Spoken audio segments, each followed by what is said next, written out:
Assalamualaikum warahmatullahi wabarakatuh. Pada kesempatan kali ini, kami dari kelompok 2 akan mempresentasikan hasil diskusi mengenai topik cybercrime pada mata kuliah Etika Komputer dan Hukum. Kelompok 2 ini beranggotakan Afrinaldi, Eza Muhammad Firmansyah, Fitria Ramadina, dan Fanri Oktadikta. Bagi Anda yang terjun di dunia online, istilah cybercrime pasti sudah tidak asing lagi. Kejahatan dunia maya ini bisa mengincar siapa saja dan dapat terjadi kapanpun. Jika Anda menjadi korbannya, Anda akan mengalami banyak kerugian, terutama secara finansial.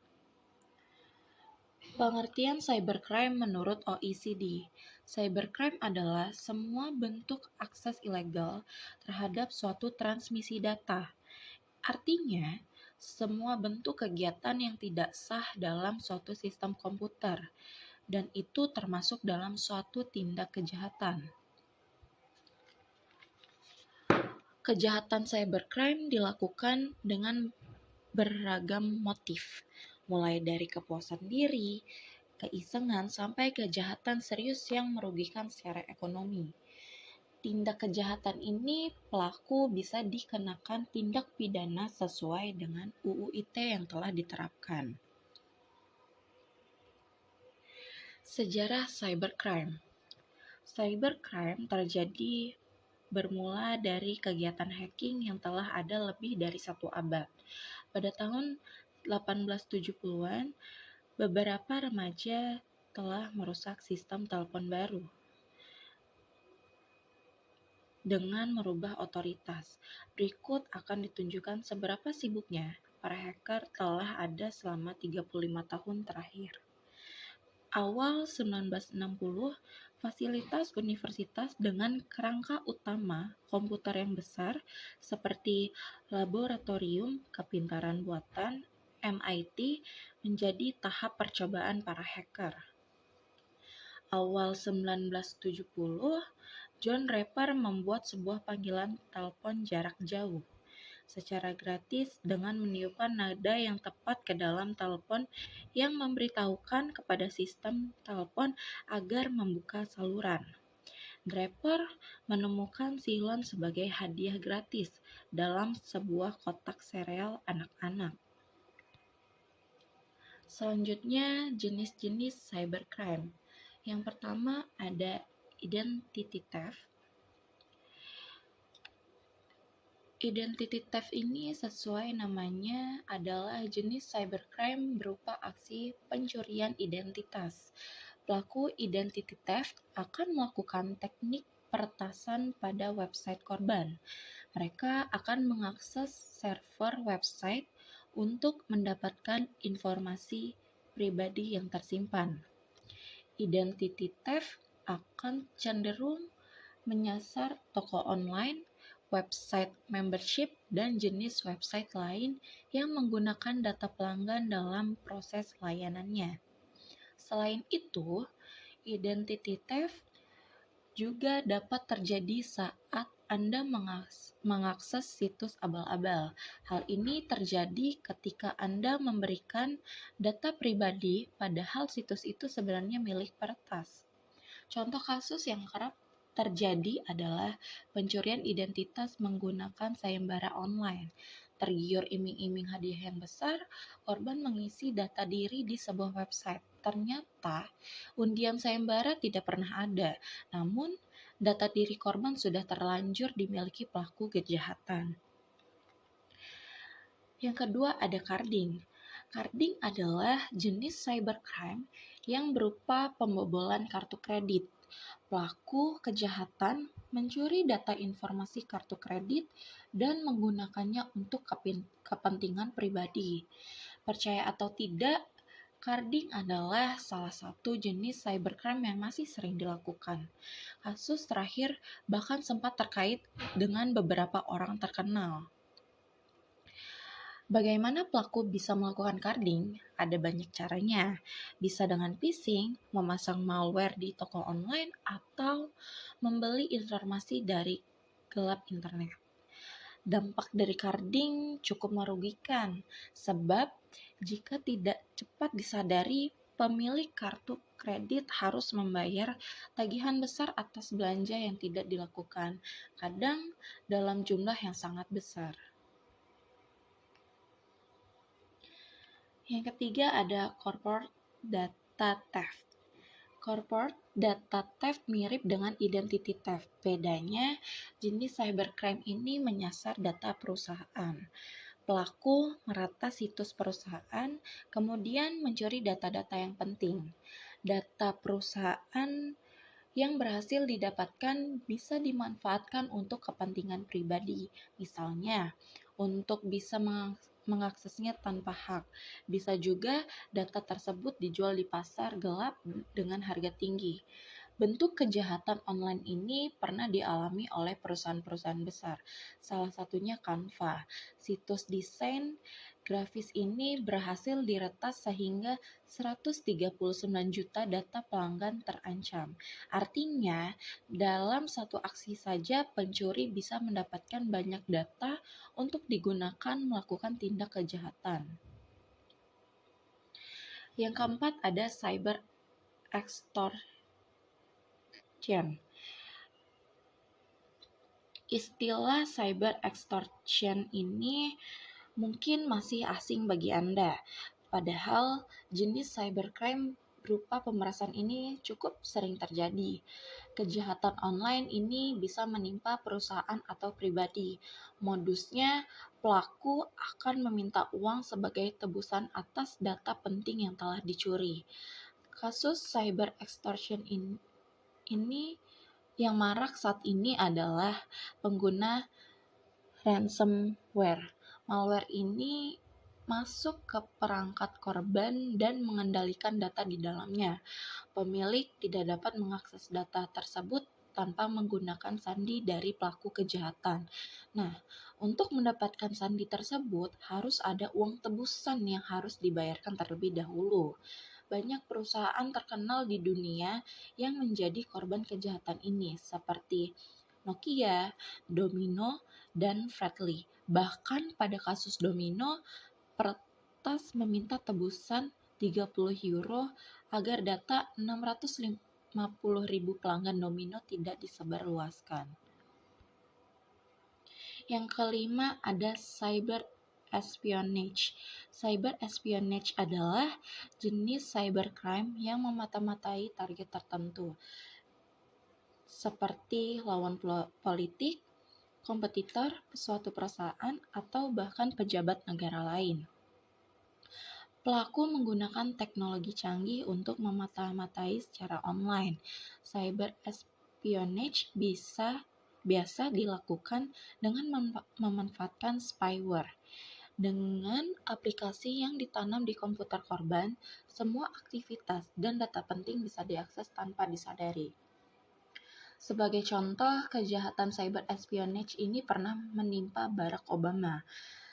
Saat itu, spyware digunakan untuk mencuri data sensitif terkait kebijakan luar negeri Amerika.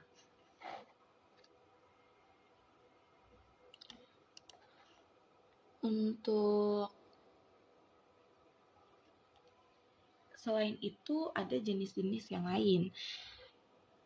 Yang selanjutnya ada defacing. Defacing ini biasanya dilakukan dengan tujuan iseng atau pamer kemampuan. Cara kerjanya adalah dengan menerobos suatu sistem kemudian mengubah tampilan sistem tersebut. Kasus defacing ini sempat dialami oleh situs Telkomsel beberapa tahun lalu. Selanjutnya ada cyberquatting, ialah tindakan penyalahgunaan nama domain website. Umumnya pelaku menyerobot nama perusahaan atau public figure. Misalnya, pelaku membeli domain raffiahmad.com. Jika Raffi Ahmad ingin memakai domain tersebut, maka ia harus membelinya pada pelaku. Ataupun misalkan Raffi Ahmad tidak berkepentingan dengan domain tersebut, dalam tindakan lebih ekstrim, pelaku akan mengancam membuat berita-berita di web tersebut yang menurunkan reputasi Raffi Ahmad. Dan ada cyber typo squatting. Cyber typo squatting adalah kejahatan cyber dengan membuat domain yang persis seperti domain perusahaan atau orang lain. Tujuannya adalah untuk menipu orang lain atau biasanya menyebarkan berita bohong. Yang terakhir ada menyebarkan konten ilegal. Pembajakan software atau film ataupun di internet selain melanggar hak kekayaan intelektual, sebetulnya bisa juga dimasukkan ke kategori kejahatan cyber. Bagaimanapun, yang dibagikan di internet harus lewat persetujuan developer atau para pembuatnya. Untuk di slide ini, ada karakteristik cybercrime. Yang pertama itu terdapat sistem elektronik komputer yang terhubung dengan jaringan, baik non maupun via telekomunikasi. Kemudian dapat saja berbentuk spamming. Kemudian ada pelaku tindak pidana sulit terjangkau, tidak meninggalkan bekas secara fisik, melainkan secara elektronik dalam bentuk data elektronik. Kemudian, tindak pidana bersifat lintas batas wilayah negara. Dan yang terakhir dilakukan melalui jaringan sistem informasi baik privat atau tertutup maupun publik. Kemudian, ini ada metode kejahatan cybercrime. Ini bagian dari aksi-aksi yang dilakukan oleh pelaku cybercrime. Yang pertama itu ada serangan malware. Serangan malware adalah aksi cybercrime dengan menggunakan software yang menyusup ke dalam perangkat komputer korban. Aksi ini sering berhasil mencapai tujuan karena korban tidak tahu ada malware menyerang. Artinya, aksi kejahatan bisa dilakukan dengan luasa. Biasanya malware masuk melalui email, pesan, instant messaging, atau saat akses ke website yang berbahaya atau ilegal. Tak jarang juga malware masuk melalui tema atau plugin WordPress yang diinstal ke sistem website. Saat berada di perangkat korban, malware bisa melakukan apapun sesuai program yang dijalankan. Misalnya mencuri data, memata-matai perilaku online korban, hingga menghapus data yang diinginkan. Kemudian ada phishing, yaitu pemalsuan data atau identitas seseorang, sehingga peretas dapat mengakses jaringan komputer sehingga pengguna sebenarnya. Alasannya kejahatan online ini terbukti masih efektif terutama untuk pencurian identitas.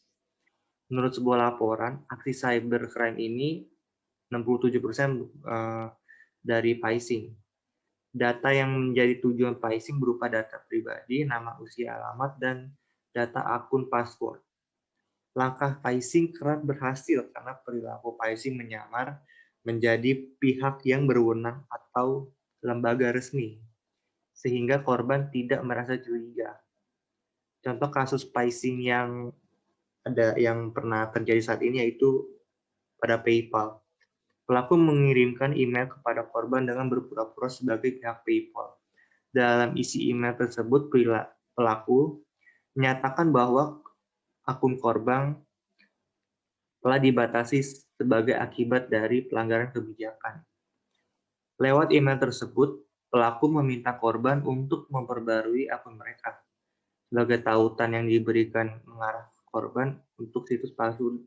Nah, saat korban memasukkan data diri petunjuk, pelaku berhasil mendapatkan informasi yang diinginkan.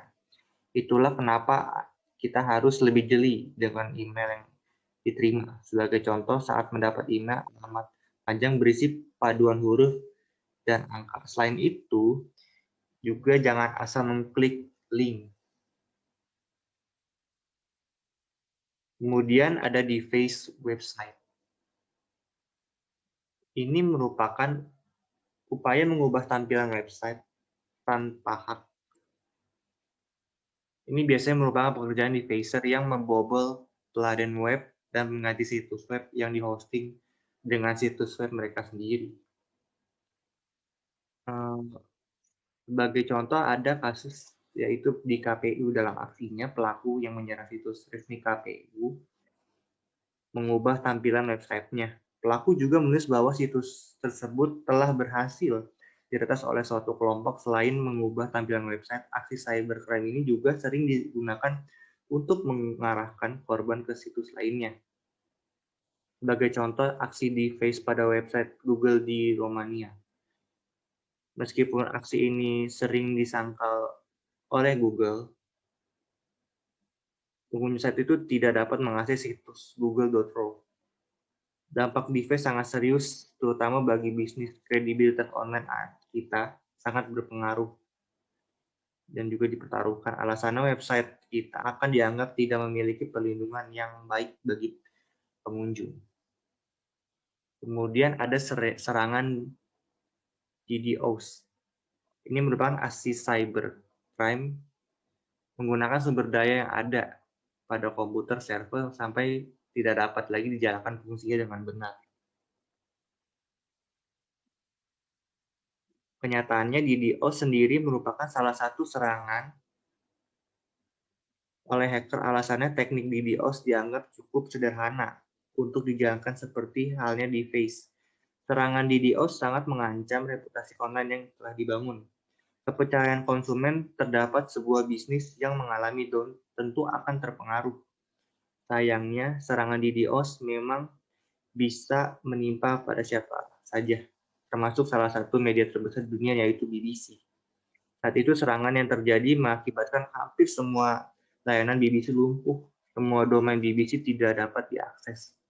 Parahnya, layanan on-demand radio juga ikut mati, jadi fungsinya tidak berjalan dengan cukup serius.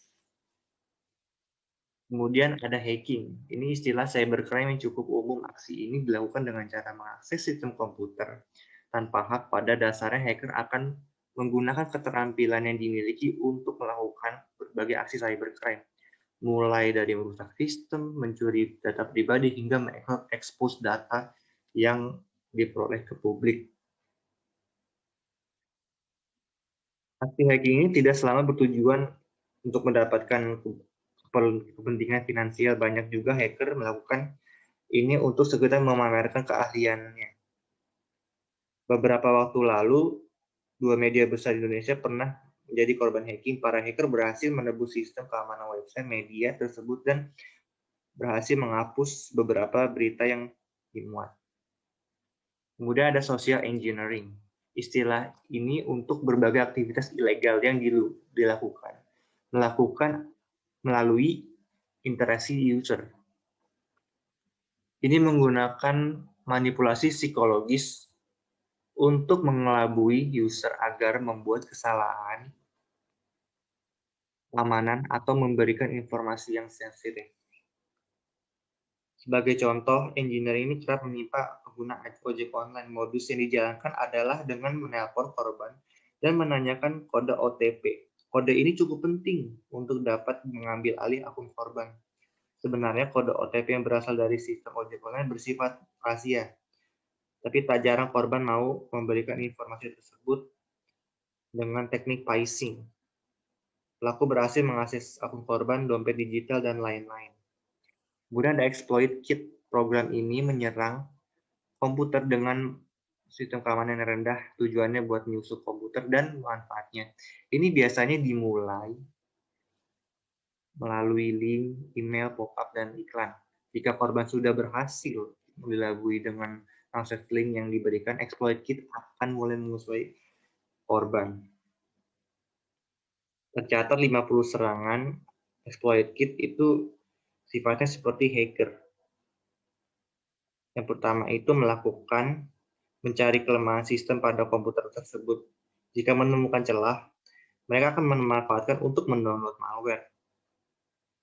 Karena exploit kit bekerja secara diam-diam, mungkin sulit mengetahui saat diserang. Maka dari itu, kita perlu rajin mengupdate perangkat dan jangan sembarangan membuka link. Kemudian ada pembajakan. Aksi ini mengadakan karya orang lain demi keuntungan pribadi di dunia online. Pembajakan juga merupakan cybercrime yang kerap terjadi, mulai dari pembajakan software berbayar hingga buku elektronik. Salah satu cybercrime terkenal saat ini yaitu kasus pembajakan yaitu King.com. Dalam aksi itu, mereka menaikkan acara televisi yang ilegal di websitenya.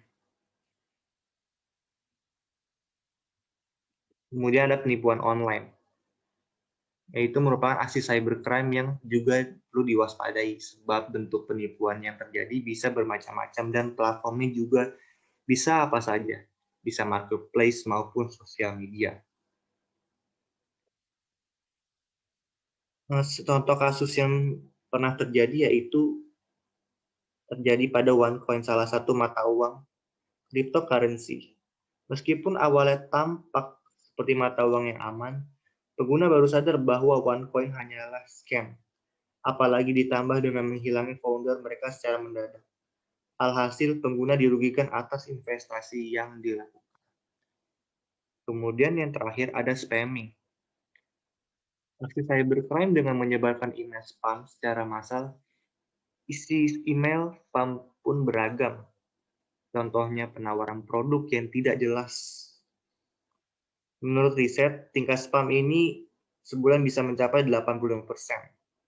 Hal ini tentu mengkhawatirkan terutama bagi kita yang menggunakan email untuk bisnis.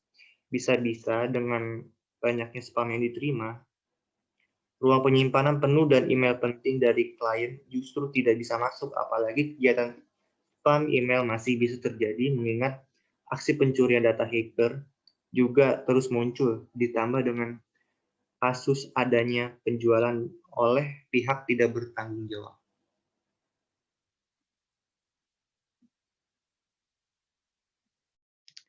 Selanjutnya, kerugian apa saja yang ditimbulkan dari cybercrime? Setiap tindak kejahatan di dunia maya tentu saja mengakibatkan kerugian yang dirasakan oleh korbannya. Nah, inilah berikut beberapa kerugiannya. Yang pertama yaitu reputasi online bisa terancam. Apalagi jika Anda menggunakan aktivitas online ini untuk berbisnis. Jika menjadi korban, bisa jadi bisnis online Anda akan kehilangan kepercayaan pelanggan. Katakanlah toko Anda ini terkena hacking. Pengunjung akan merasa tidak aman untuk mengunjungi situs Anda, sehingga bisa jadi ia memutuskan untuk tidak lagi berbelanja dari toko Anda. Atau salah satu contoh dari kasus yang belum lama booming itu yaitu jadi yang pada aplikasi Tokopedia yang dihack dengan 91 juta data pengguna aplikasi tersebut bocor. Nah, dari kasus tersebut juga malah akan membuat reputasi online Tokopedia ini bisa terancam karena customernya itu atau pengguna Tokopedia ngerasa bahwa data-data mereka tuh nggak aman gitu di aplikasi tersebut. Nah, itulah salah satu contoh dari reputasi online. Yang kedua yaitu kehilangan data penting. Nah, hal ini bisa terjadi baik pada akun pribadi maupun website yang menyimpan data pribadi pelanggan. Cybercrime selalu mencari celah agar dapat mencuri data penting dan menggunakannya untuk berbagai kepentingan.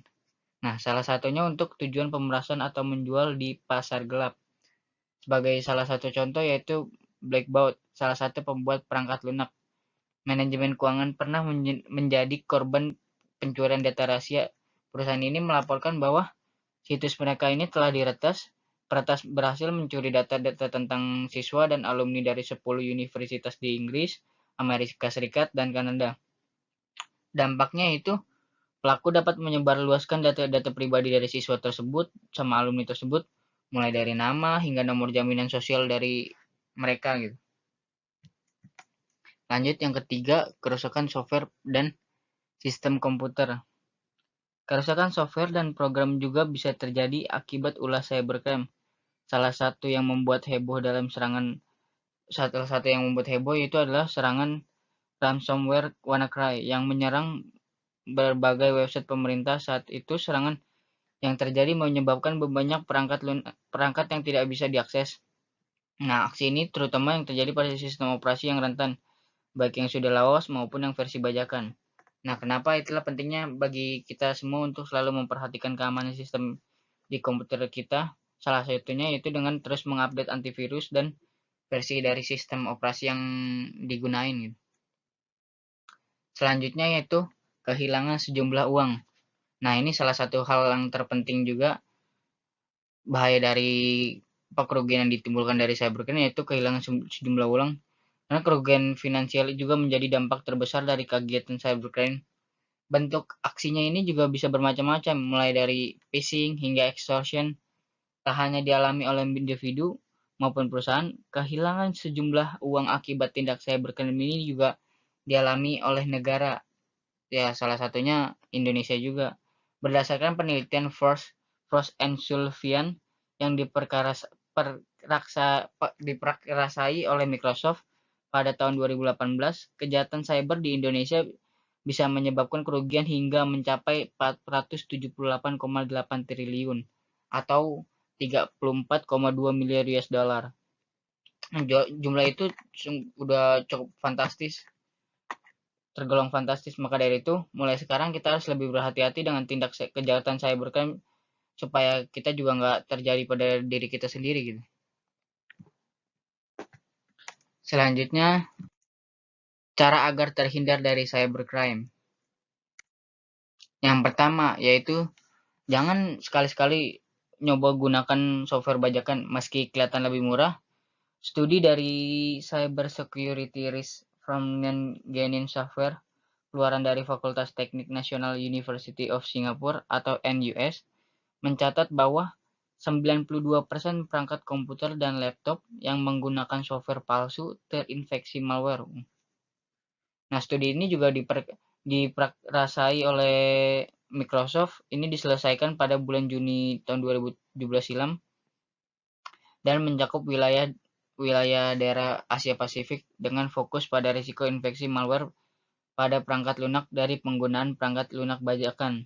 Penggunaan software ilegal ini juga bisa berhadapan dengan undang-undang dan peraturan yang berlaku, seperti pasal 113 ayat 3 Undang-Undang Nomor 28 tahun 2014 tentang hak cipta menjatuhkan sanksi pidana berat berupa hukuman penjara maksimal 4 tahun dan atau denda pidana paling banyak sebanyak 1 miliar rupiah bagi pihak-pihak yang melanggar hak ekonomi pencipta dengan melakukan penggandaan, pengkomunikasian, dan distribusi ciptaan secara tanpa hak dan tanpa izin untuk digunakan secara komersial.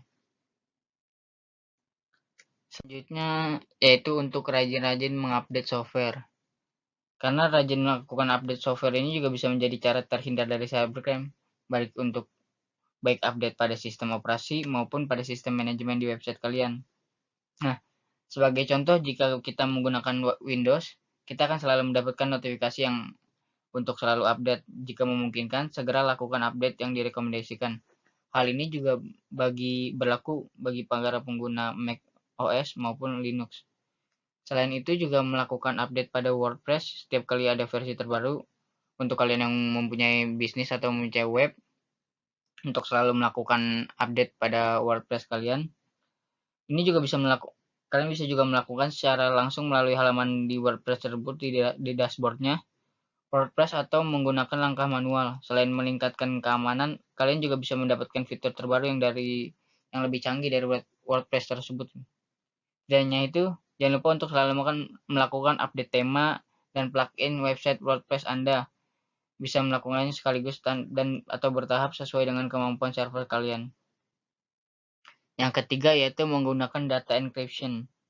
Misalnya seperti Wi-Fi Protect Access 2 atau WPA2 dan lain-lain pada jaringan lokal seperti LAN atau nirkabel di kantor atau di rumah, sehingga komunikasi teks yang jelas nggak bisa disadap dan bisa mencegah akses yang nggak sah. Gitu. Selanjutnya, cara agar terhindar dari cybercrime yaitu selalu periksa data bank dan data kartu kredit secara teratur. Banyak data transaksi bank dikirim melalui email. Oleh karena itu, nggak ada salahnya untuk melakukan transaksi secara teratur. Dan ini juga dilakukan supaya bisa dengan cepat mengetahui apakah ada transaksi yang nggak benar. Ya. Jika menggunakan kartu kredit, bisa langsung menghubungi pihak bank dan memblokirnya. Bisa juga mengajukan keluhan kepada bank supaya transaksi dibatalkan. Yang kelima yaitu rajin-rajin mengganti kata sandi. Jangan malas untuk kalian semua ini buat ganti-ganti atau merubah kata sandi akun-akun kalian secara berkala. Tapi pastiin juga untuk menggunakan kombinasi huruf, karakter huruf, angka, dan atau simbol yang rumit supaya passwordnya nggak gampang dijebol. Kayak misalkan ada password kalian ada tulisan rajin. Nah, yang huruf A-nya huruf gede gitu dikombinasiin atau ditambahin huruf angka 1, angka 2 atau angka 3. Selanjutnya masuk ke backup ke yang keenam yaitu agar supaya terhindar kalian backup data-data kalian secara rutin. Pengguna harus memiliki salinan dokumen pribadi baik itu dokumen seperti foto, musik, video atau yang lainnya. Ini dilakukan supaya data tetap selamat sewaktu-waktu ada data kalian diambil atau dicuri gitu. Jadi minimal kalian udah ada backupan datanya. Yaitu selanjutnya yang ketujuh yaitu hati-hati dalam membuka email. Email ini salah satu media pelaku dari cybercrime untuk menjalankan aksinya. Pelaku mengirimkan email kepada korban dengan berpura-pura sebagai pihak berwenang. Ada banyak macam isi email yang digunakan untuk melakukan kejahatan online. Salah satunya yaitu dengan memberikan link yang mengarahkan korban untuk mengklik linknya. Jika tidak hati-hati, kalian bisa terperangkap dalam rencana jahat yang udah disiapin oleh pelaku lewat link tersebut. Bisa jadi akan mendownload aplikasi yang disusupi malware. Jika sudah curiga, kalian bisa melakukan verifikasi pada perusahaannya langsung untuk memastikan apakah email tersebut kredibel atau enggak gitu. Makanya benar-benar hati-hati banget kalau ngecek email tuh, jangan sampai asal-asal buka gitu. Karena dampaknya benar-benar bahaya banget. Yang ke-8 yaitu terapkan two-factor authentication. Sebagian kalian mungkin udah kenal sama 2FA ini atau two-factor authentication, yaitu salah satu metode keamanan yang memungkinkan website untuk melakukan verifikasi pengguna secara real time dengan kode unik yang dibuat saat itu juga. Nah, 2FA ini juga merupakan salah satu metode paling populer yang udah diterapin oleh perusahaan-perusahaan ternama seperti Google, Facebook, Yahoo, dan lain sebagainya. Dan 2FA ini juga mengharuskan pengguna tidak hanya memasukkan username dan password mereka, namun juga akan diminta memasukkan kode OTP atau one time password yang dikirimkan melalui SMS atau email. Dan yang terakhir, cara agar terhindar dari cybercrime yaitu untuk yang kalian mempunyai web, yaitu harus kalau bisa sih pasang SSL. Nah, ini adalah tanda bahwa SSL ini kalau misalkan kalian lihat di URL yang di website itu kan ada gambar gembok. Ini ada tanda itu adalah tanda kalau kalian udah menggunakan SSL gitu. Dengan melihat ikon gembok tersebut, pengunjung situs kalian yang mengunjungi situs kalian akan lebih percaya dengan website yang kalian punya. Karena hal ini juga karena pengunjung meyakini bahwa website Anda akan memang aman untuk dikunjungi karena udah gunain SSL. Nah, alasan utama kenapa website kalian harus menggunakan SSL yaitu karena SSL ini udah ada sertifikat SSL-nya gitu, menjamin keamanan yang berlapis. SSL juga menjamin bahwa setiap paket data yang ditukar dilindungi antara website Anda dengan pengunjung yang mengaktifkan SSL akan dilindungi oleh teknik enkripsi yang paling mutakhir. Nah, karena hal ini juga dapat membuat kalian terhindar dari tindakan pencurian data yang dilakukan oleh pihak yang nggak diinginin gitu. Informasi apapun yang didapatkan tidak akan terbaca karena teknik enkripsi tersebut udah bisa cukup membantu. Baik, pada slide ini kita akan belajar bagaimana hukum Undang-Undang Cybercrime. 1. Undang-Undang Nomor 11 Tahun 2008 tentang Internet dan Transaksi Elektronik atau ITE. Undang-undang ini yang telah disahkan dan diundangkan pada tanggal 21 April 2008 Walaupun sampai dengan hari ini belum ada sebuah peraturan pemerintah yang mengatur mengenai teknis pelaksanaannya. Namun diharapkan agar dapat menjadi sebuah undang-undang cyber atau cyberclaw guna menjerat pelaku-pelaku cybercrime yang tidak bertanggung jawab dan menjadi sebuah payung hukum bagi masyarakat pengguna teknologi informasi guna mencapai sebuah kepastian hukum. Berikutnya, Kitab Undang-Undang Hukum Pidana. Pertama, Pasal 362 KUHP yang dikenakan untuk kasus carding. Pasal 378 KUHP dapat dikenakan untuk kasus penipuan. Pasal 335 KUHP dapat dikenakan untuk kasus pengancaman dan pemerasan yang dilakukan melalui email yang dikirimkan oleh pelaku untuk memaksa korban melakukan sesuatu sesuai dengan apa yang diinginkannya. Kemudian, pasal 311 KUHP dapat dikenakan untuk kasus pencemaran nama baik dengan menggunakan media internet. Pasal 303 KUHP dapat dikenakan untuk menjerat permainan judi yang dilakukan secara online di internet dengan penyelenggara dari Indonesia. Pasal 282 KUHP dapat dikenakan untuk penyebaran pornografi. Pasal 282 dan 311 KUHP dapat dikenakan untuk kasus penyebaran foto atau film pribadi seseorang. Selanjutnya, Pasal 406 KUHP dapat dikenakan pada kasus deface atau hacking yang membuat sistem milik orang lain. Selanjutnya, yaitu Undang-Undang Nomor 19 Tahun 2002 tentang Hak Cipta. Menurut Pasal 1 Angka 8 Undang-Undang Nomor 19 Tahun 2002 tentang Hak Cipta, program komputer adalah sekumpulan instruksi yang diwujudkan dalam bentuk bahasa, kode, skema, ataupun bentuk lain yang apabila digabungkan dengan media yang dapat dibaca dengan komputer akan mampu membuat komputer bekerja untuk melakukan fungsi-fungsi khusus untuk mencapai hasil yang khusus termasuk persiapan dalam merancang instruksi-instruksi tersebut.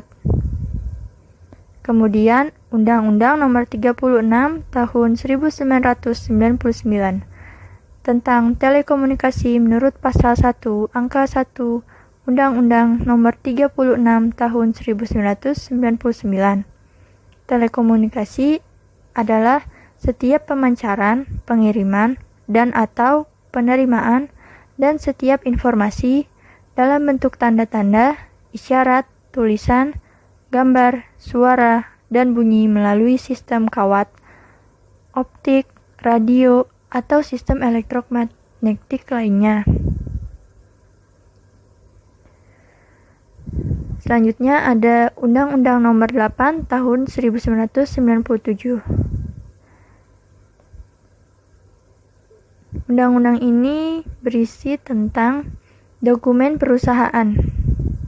Pemerintah berusaha untuk mengatur pengakuan atas mikrofilm dan media lainnya atau alat penyimpanan informasi yang bukan kertas dan mempunyai tingkat pengamanan yang dapat menjamin keaslian dokumen yang dialihkan atau ditransformasikan.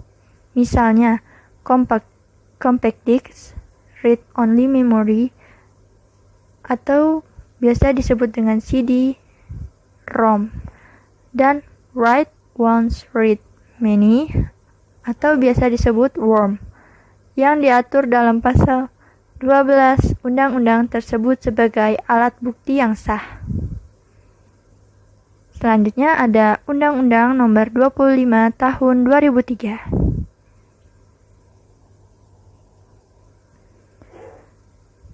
Undang-undang tersebut berisi tentang perubahan atas Undang-Undang Nomor 15 Tahun 2002 tentang tindak pidana pencucian uang. Jenis tindak pidana yang termasuk dalam pencucian uang. Pasal 2 ayat 1 huruf Q.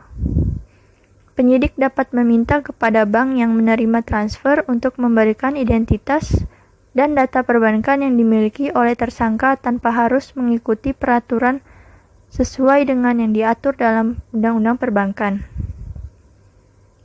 Selanjutnya ada Undang-Undang Nomor 15 Tahun 2003. Undang-undang ini berisi tentang pemberantasan tindak pidana terorisme, serta mengatur mengenai alat bukti elektronik sesuai dengan Pasal 27 huruf B, yaitu alat bukti lain berupa informasi yang diucapkan, dikirimkan, diterima, atau disimpan secara elektronik dengan alat optik atau yang serupa dengan itu. Digital evidence atau alat bukti elektronik sangatlah berperan dalam penyelidikan kasus terorisme. Karena saat ini komunikasi antara para pelaku di lapangan dengan pimpinan atau aktor intelektualnya dilakukan dengan memanfaatkan fasilitas di internet untuk menerima perintah atau menyampaikan kondisi di lapangan, karena lapangan lebih sulit dibandingkan pelacakan melalui handphone. Fasilitas yang sering digunakan adalah email dan chat room. Selain mencari informasi dengan menggunakan search engine, serta melakukan propaganda melalui bulletin board atau mailing list. Penegakan hukum. Lembaga-lembaga di Indonesia yang menegakkan hukum Undang-Undang ITE diantaranya yaitu Kementerian Komunikasi dan Informatika. Mereka berperan sebagai regulator, khususnya Direktorat Jenderal Aplikasi Informatika, yang memiliki 6 direktorat dan juga memiliki penyidik pegawai negeri sipil untuk menangani kasus-kasus pidana ITE. Yang kedua ada Kepolisian Negara Republik Indonesia, khususnya Unit 4 Cybercrime, Direktorat Reserse Kriminal Khusus, Badan Reserse Kriminal. Yang ketiga ada IDCERT, Indonesia Computer Emergency Response Team. IDCERT didirikan sebagai komunitas pertama yang didirikan pada tahun 1998 untuk menangani insiden di internet. Didirikan oleh Budi Raharjo, yaitu pakar IT dari ITB. Kemudian ada IDCERT _CC, Indonesia Security Incident Response Team on Internet Infrastructure Coordination Center.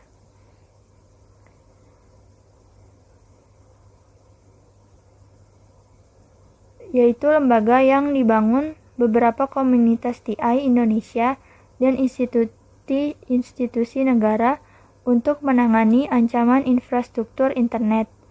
IDCERT didirikan pada tahun 2007 di bawah Ditjen Postel pada awalnya dan mengordinir para komunitas CERT yang ada di Indonesia.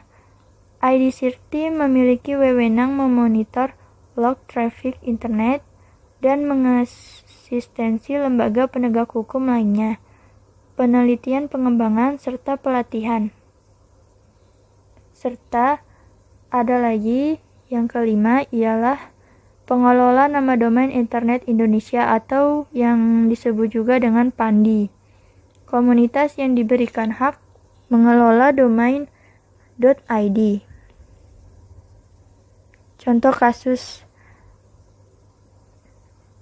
kasus cybercrime ialah salah satunya seperti yang ada di gambar berikut.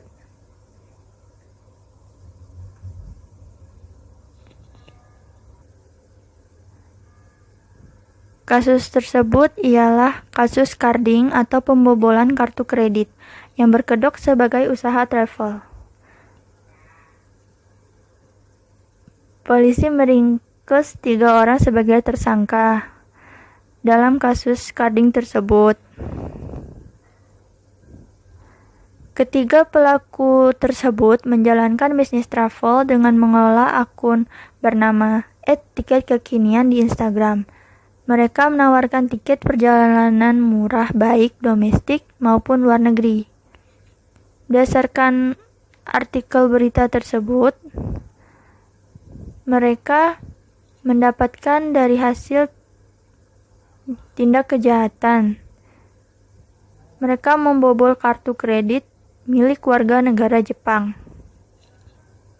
Serta pelaku memiliki perannya masing-masing dalam menjalankan kasus kejahatan ini. Salah satu tersangka berinisial MR berperan sebagai eksekutor. Ia mendapatkan data-data kartu kredit milik orang lain secara ilegal dengan cara membelinya dari pelaku spammer atau pencuri data kartu kredit. Dalam kasus tersebut, ia berkata itu dibeli dengan harga per satu data kartu kredit senilai Rp150.000 sampai dengan Rp200.000. Kartu kredit yang dibobol itu untuk membeli tiket yang nantinya dijual lagi. Kartu kredit yang dibobol itu milik orang Jepang. Pelaku kejahatan cybercrime tersebut mengaku sudah melakukan aksinya sejak 2019 lalu. Dan setiap bulannya mereka bisa mendapatkan keuntungan sampai puluhan juta rupiah. Atas kasus tersebut, mereka dijerat pasal 32 ayat 1 Jo pasal 48 ayat 1 Undang-Undang Republik Indonesia Nomor 19 Tahun 2016 tentang perubahan atas Undang-Undang Republik Indonesia Nomor 11 Tahun 2008 tentang informasi transaksi elektronik Jo pasal 55 ayat 1 KUHP dan atau pasal 56 KUHP. Terima kasih.